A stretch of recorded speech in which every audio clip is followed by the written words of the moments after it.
Hello, cats and kittens. How are you doing today?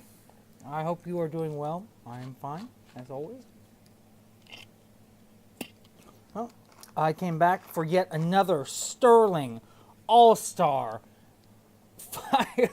fire dragon edition of this series known as Cigarette Burns, or Masterpiece Theater. No, I think that name's taken. Maybe I shouldn't say that. Masterpiece Theater 2 is what we really are talking about here. That's the name of the series now. Anyway, God, you see this? Who looks as gorgeous as me every day? I want to know. So just send me a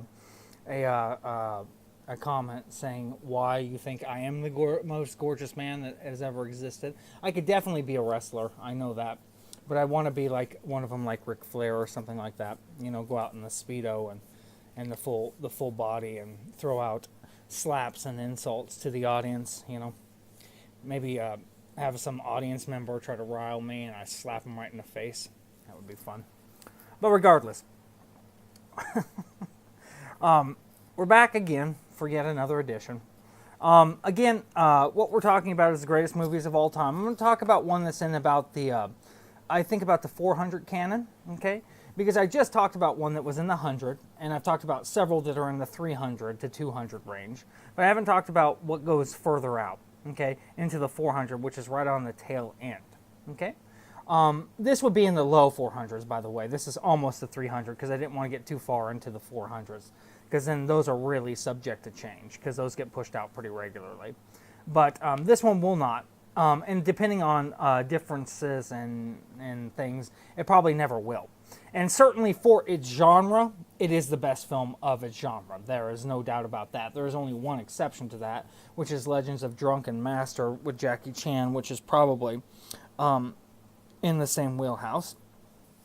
But what we're talking about here, I don't want to look pretty for the audience here. If I don't look pretty, they won't tune in. So that's definitely what's got to happen there. Whoo! Boy, he's good looking.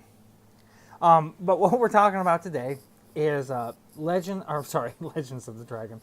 One of the 1,000 names of Kung Fu movies. Enter the Dragon with Bruce of the Lee. This movie is absolutely 100% legendary in the Kung Fu genre. Okay? It's the premier film of the Kung Fu genre.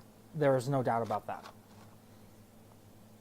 Now, Bruce Lee himself was what you would call a living legend, so to speak. There is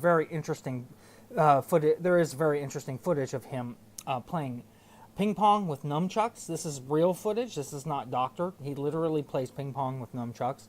If you want to watch one of the most amazing videos ever caught, I would definitely recommend doing that.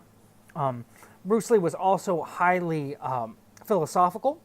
There is a podcast online that is done by his daughter and a friend of hers, and it is called, what is it called?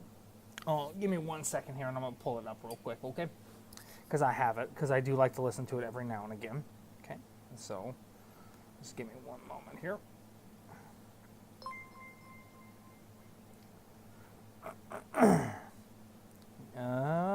It's just called the Bruce Lee Podcast. It has him doing a praying stance on the front. It's a very, very good podcast. His daughter is very, very smart, just like he is. Unfortunately, his son has passed away. He died in the making of a film called The Crow, which is also a very, very good movie in and of itself. It will be in the next series that I will do, which are called Diamonds in the Rough, which means that they are not in the top 500 movies of all time, but they are still definitely worth watching. Okay? It will be in there. And usually, in order to be a diamond in the rough, you have to have just such a dramatic or philosophical statement that you talk about that makes the audience want to watch it. Because those are almost all audience films. Those are ones I guarantee you, if you watch, you will like. But back to Enter the Dragon. Enter the Dragon, as I said before, is premier Kung Fu. It is also a lot of Bruce Lee's philosophy put out to film. He has a couple of very good sequences where he talks at length about his Kung Fu philosophy, which is very, very interesting. I mean, it's just too much to even grasp. I mean, the philosophical statements alone are digested by that podcast. So if you really want to get into what the philosophical statements that he made, like to be water, he said, "Be water, my friend." That's what he said. So to understand what he meant by what it means to be water, I'm sure that I'm almost positive I've heard the podcast on it. I won't give you at length what that means because that's not really why we're here discussing the film.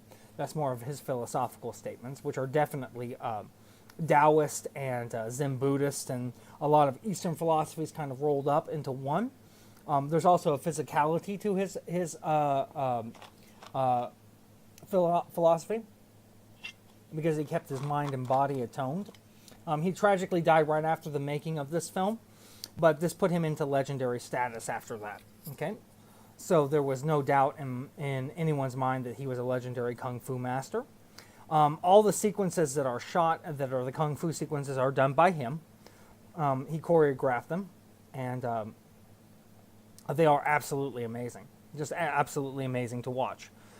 Jim Kelly is in it. Jim Kelly did a lot of urban films, which are called Blaxploitation. That's their original name. And what that means is, what you have to understand about black cinema is that during the 40s and 50s, and even the 30s, if you were black, you probably did not work in Hollywood. That was just the reality of it. There's a very interesting thing about Singing in the Rain, in which if you were black and you did the voiceover, oftentimes you weren't credited. It was just given to the actress. And there's a very famous sequence of that, or something that happened in Singing in the Rain, where there was a black actress that did a sing-over for, what was that girl's name? It's not Doris Day. It's Debbie Reynolds, excuse me. Where Debbie Reynolds was covered by her, and she was not credited. Now, what a lot of people want to do is put her name in the credits, but some disagree and say, well, that was the historical standard for the day. We're showing the film as is. I do think that they do not need to put it in the credits, but they do need to mention it after the credits now. The unnamed people that were in it. And that's all. I think that that's very simply done. You're not modifying the film in any way to do that. You're just simply adding on to the film explaining that. But again, if 30s, 40s, 50s cinema that was black was sent primarily to black artists, black producers, black directors, and things like that. It's a very, very good movie. I don't really know what to call it because it's not blaxploitation. That doesn't get until about the 70s and the 60s.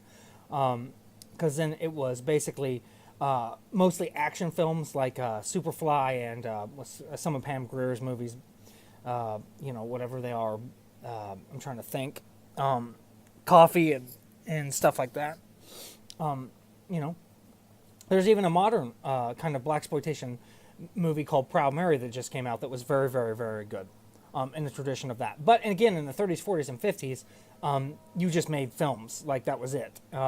There's Harlem Rides Again, I think, which was a black movie that was made for a Western, which was, I have not seen that one, because these are extremely hard to come by. You can watch them probably on YouTube if you really were interested in it. But one of the best from that genre was one called Stormy Weather. And that had Lena Horne in it. I can't remember who else is in it.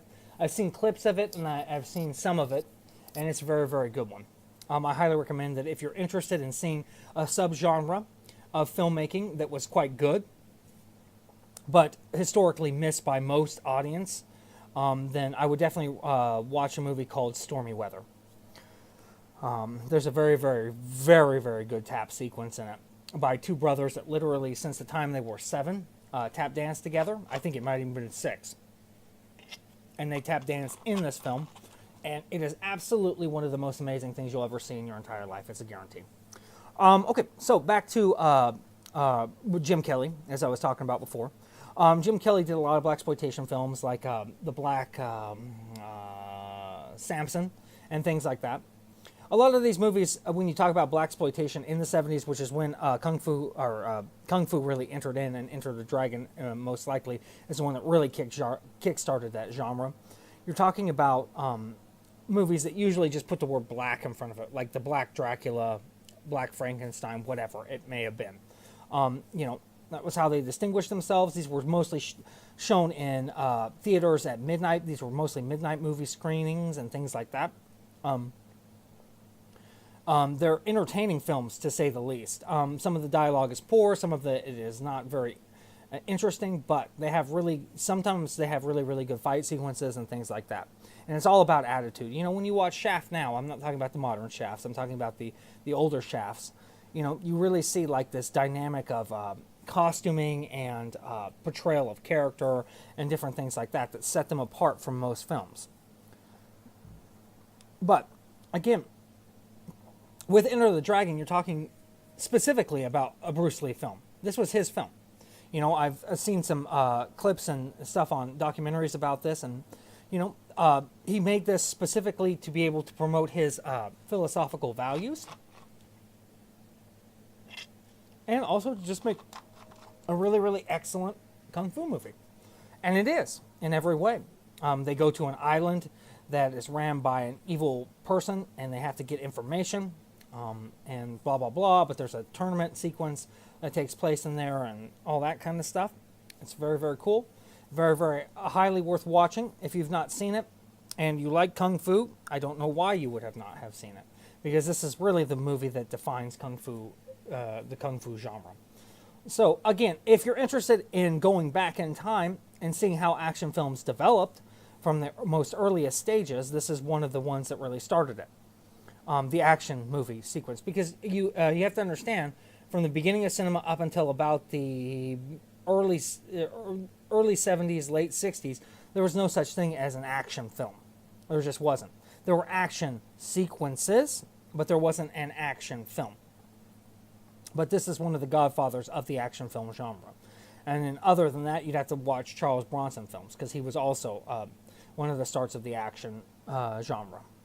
Okay, so again, as I said before, this is an excellent film. Please watch it. You're always free to comment. So just let me know. Thank you so much. Have a great day.